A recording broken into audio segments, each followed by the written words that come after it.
పరిపాలనలో కూటమి ప్రభుత్వం ఘోరంగా విఫలమైందని వైసీపీ ఎమ్మెల్సీ రామసుబ్బారెడ్డి అన్నారు. మహానాడు కార్యక్రమంలో కూడా జగన్పై బురద జల్లడం మినహా వారు చేసిన అభివృద్ధిని కూడా చెప్పుకోకపోవడం దారుణమని అన్నారు. కరోనా కష్టకాలంలో కూడా జగన్మోహన్ రెడ్డి ప్రజారంజక పాలన అందించారని తెలిపారు. కూటమి పార్టీ ఎమ్మెల్యేలు అవినీతికి పాల్పడుతున్నారని రామసుబ్బారెడ్డి ఆరోపించారు.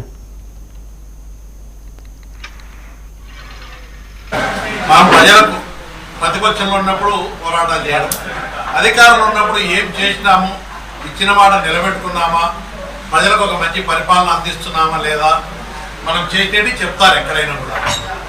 ఈరోజు మహానాడులో చూస్తే కూటమి ప్రభుత్వం అధికారంలోకి వచ్చిన తర్వాత చాలా గొప్పగా మహానాడు గురించి చెప్తా ఉన్న నాయకులందరూ కూడా. ఈరోజు మనం ఒక్కసారి గమనిస్తే ప్రతిపక్షంలో ఉన్నప్పుడు తెలుగుదేశం పార్టీ కానీ కూటమి నాయకులు బీజేపీ, పవన్ కళ్యాణ్ అందరు కలిసి ఎన్నికల్లో కలిసి పోటీ చేశారు.